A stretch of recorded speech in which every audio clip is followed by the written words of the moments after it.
Om Swastiastu. Terima kasih kami ucapkan kepada Ibu Lucy Sri Musmini SE MSI AK atas kesempatan yang telah diberikan kepada kelompok kami. Sebelum memulai presentasi, izinkan kami untuk memperkenalkan diri terlebih dahulu.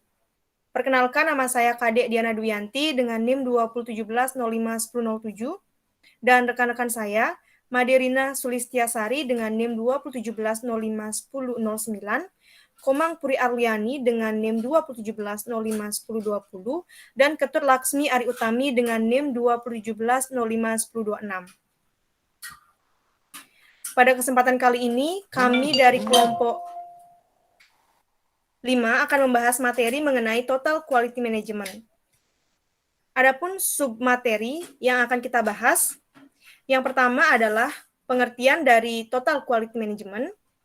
Kemudian yang kedua adalah prinsip dan elemen pokok dari Total Quality Management. Kemudian yang ketiga adalah 5 pilar dari Total Quality Management. Keempat adalah perangkat dari Total Quality Management. Kelima keunggulan dan keenam adalah kelemahan dari Total Quality Management. Baik, kita langsung mulai ke materi yang pertama. Untuk materi yang pertama akan dijelaskan oleh saya sendiri. Materi yang pertama adalah pengertian dari Total Quality Management. Jadi Total Quality Management adalah sebuah manajemen kualitas yang lebih berfokus pada pelanggan dengan cara melibatkan seluruh level tingkatan karyawan dalam mengerjakan peningkatan ataupun perbaikan secara kontinu. Jadi dalam Total Quality Management, seluruh karyawan harus turut serta dalam bekerja sehingga dapat menciptakan kualitas terbaik dalam layanan atau produk demi mencapai kepuasan pelanggan. Materi yang selanjutnya adalah prinsip dan elemen pokok dari Total Quality Management. Seperti yang tertera bahwa ada 8 prinsip dan elemen pokok dari Total Quality Management. Di antaranya yang pertama adalah fokus pada pelanggan. Jadi pelanggan merupakan pihak yang sangat berpengaruh penting dalam menentukan kualitas ataupun jasa yang dihasilkan oleh perusahaan. Maka semua upaya yang dilakukan oleh organisasi pada akhirnya hanya pelanggan sendirilah yang akan menentukan apakah seluruh usaha tersebut mampu memberikan manfaat atau tidak.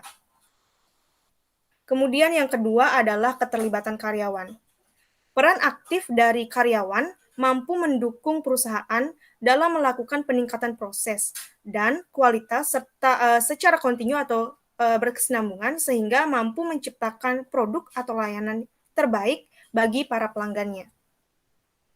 Kemudian yang ketiga adalah pemusatan perhatian pada proses.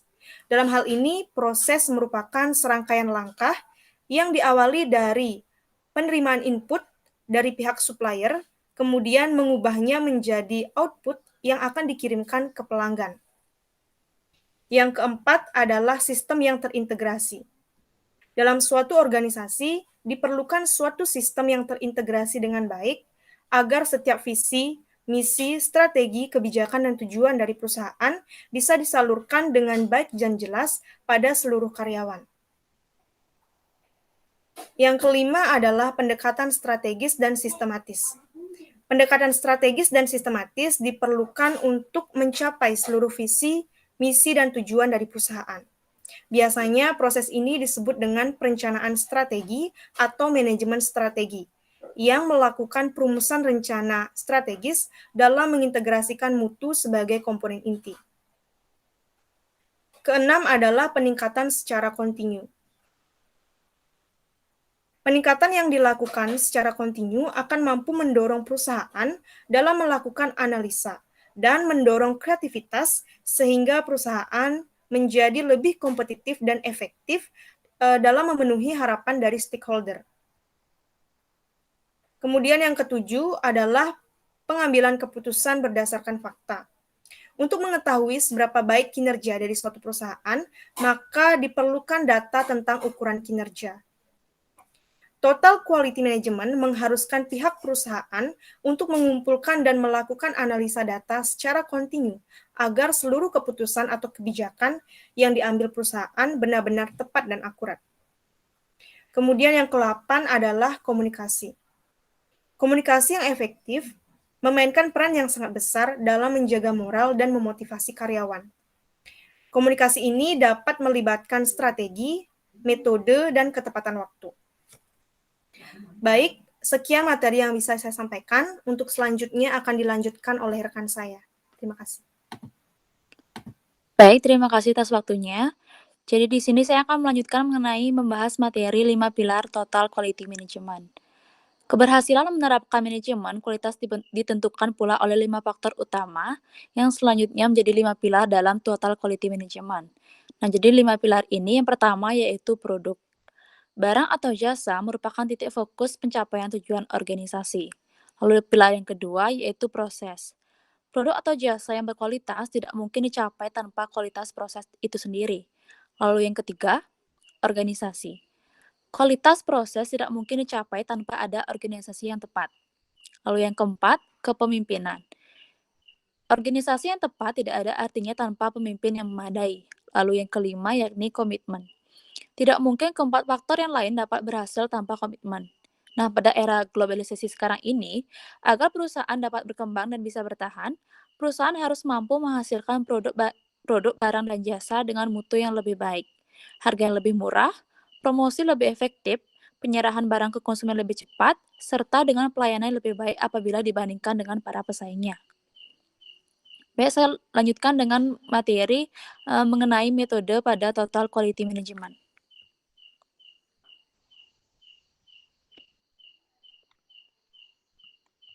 Nah, yang pertama yakni metode W. Edward Deming. Salah satu metode Deming yang terkenal adalah siklus Deming atau juga dikenal dengan Deming Cycle. Siklus Deming adalah model perbaikan berkesinambungan yang terdiri atas 4 komponen utama secara berurutan yang dikenal dengan siklus PDCA. Yang pertama yaitu Plan. Tim menentukan masalah, mengumpulkan dan menganalisis data, menetapkan pengukuran, dan merumuskan solusi untuk meningkatkan kualitas. Lalu yang kedua, Do.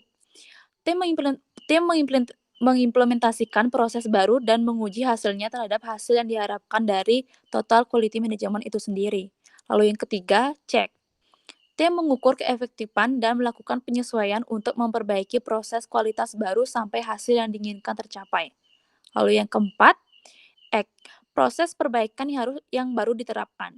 Semua pihak diberitahu dan dilatih mengenai proses dan metrik baru yang ditetapkan untuk memantau keefektifan proses mutu tersebut.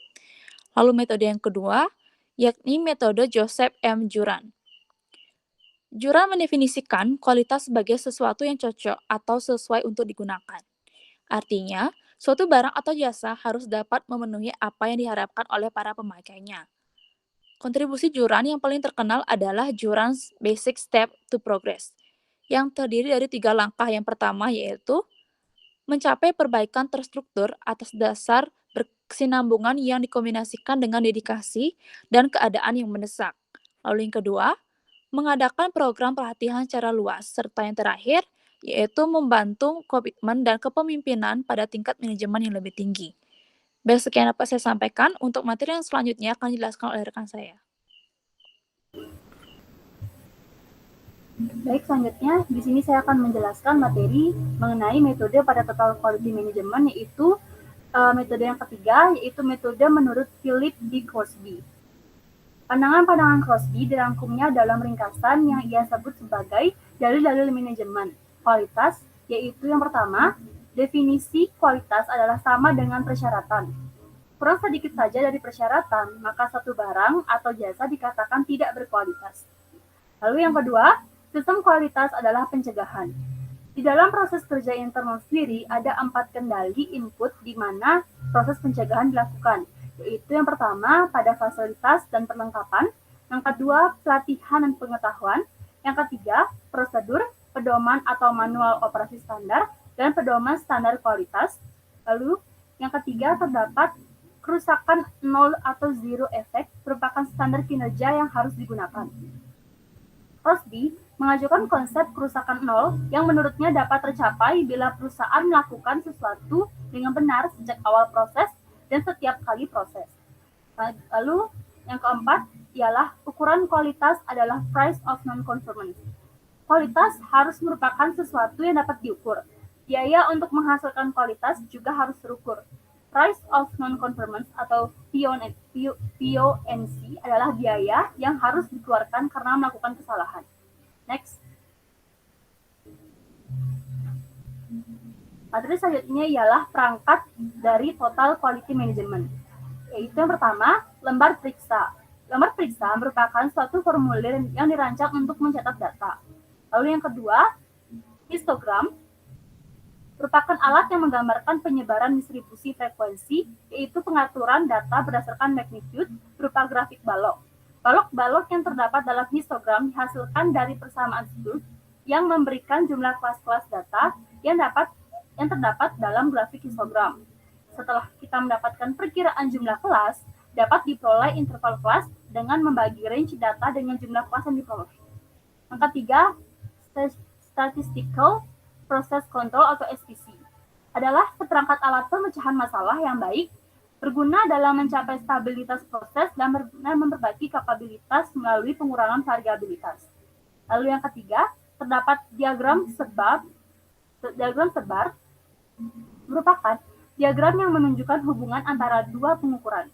Lalu yang kelima ialah diagram sebab akibat atau diagram Ishikawa atau diagram tulang ikan adalah sebuah teknik skematik yang digunakan untuk mengetahui letak-letak masalah kualitas yang mungkin. Lalu yang terakhir adalah diagram alir atau flowchart, yaitu diagram kotak yang secara grafis menggambarkan sebuah proses atau sistem. Manfaatnya untuk memahami proses, mengidentifikasi perbaikan yang mungkin dapat dilakukan, membantu pekerja untuk mengetahui di mana posisi mereka di dalam proses, dan membangkitkan dukungan melalui partisipasi. Baik, materi selanjutnya akan dijelaskan oleh rekan saya.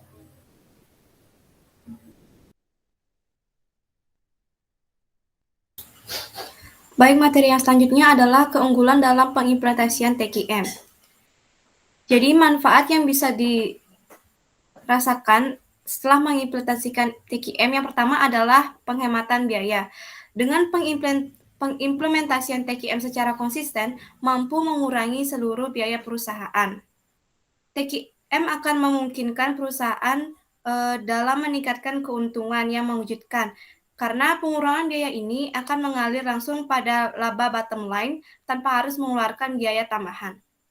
Keunggulan berikutnya adalah kepuasan pelanggan. Melalui implementasi Total Quality Management akan menyebabkan sedikitnya keluhan dari para pelanggan.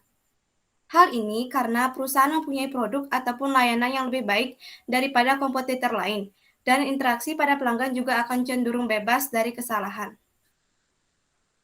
Keunggulan yang selanjutnya adalah mengurangi kecacatan. Dalam sistem manajemen Total Quality Management, lebih fokus dalam meningkatkan kualitas dalam suatu proses daripada memeriksa kualitas menjadi sebuah proses. Hal ini akan mengurangi waktu yang dibutuhkan untuk memperbaiki kesalahan. Keunggulan selanjutnya adalah peningkatan moral karyawan. Kesuksesan penerapan TQM mampu meningkatkan moral karyawan. Hal ini juga akan mengurangi pergantian karyawan dan mengurangi biaya untuk merekrut serta melatih karyawan baru. Yang terakhir adalah perusahaan mampu menghadapi kompetisi.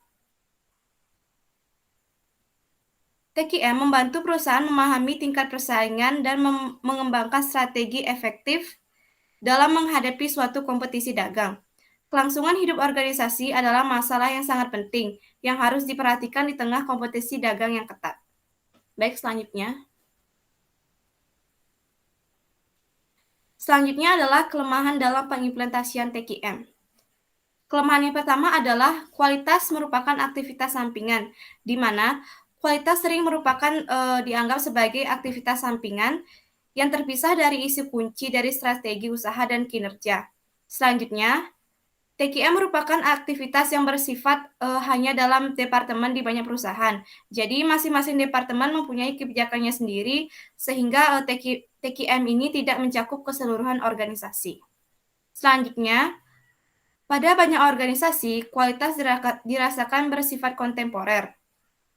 Dan apabila pemimpin yang memprakarsainya meninggalkan perusahaan, maka kualitas akan diabaikan. Kelemahan selanjutnya adalah TQM tidak dapat diterapkan apabila organisasi belum siap untuk menerima tanggung jawab jangka panjang, di mana manajemen puncak tidak dipersiapkan untuk memimpin dan staf tidak dilatih, serta pelanggan tidak didengarkan. Kelemahan yang terakhir adalah adanya perbedaan kualitas. di mana dalam TQM kualitas tidak memiliki batasan dan arti yang sama bagi setiap orang, sehingga dapat terjadi perbedaan bagaimana kualitas yang dimaksud antar orang tersebut. Baik, sekian materi yang saya jelaskan. Saya kembalikan kepada moderator.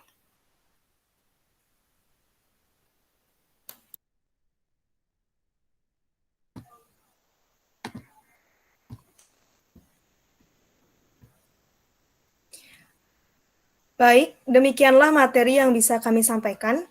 Apabila ada kesalahan kata ataupun pengucapan, kami mohon maaf. Semoga materi yang kami sampaikan bisa bermanfaat bagi teman-teman sekalian.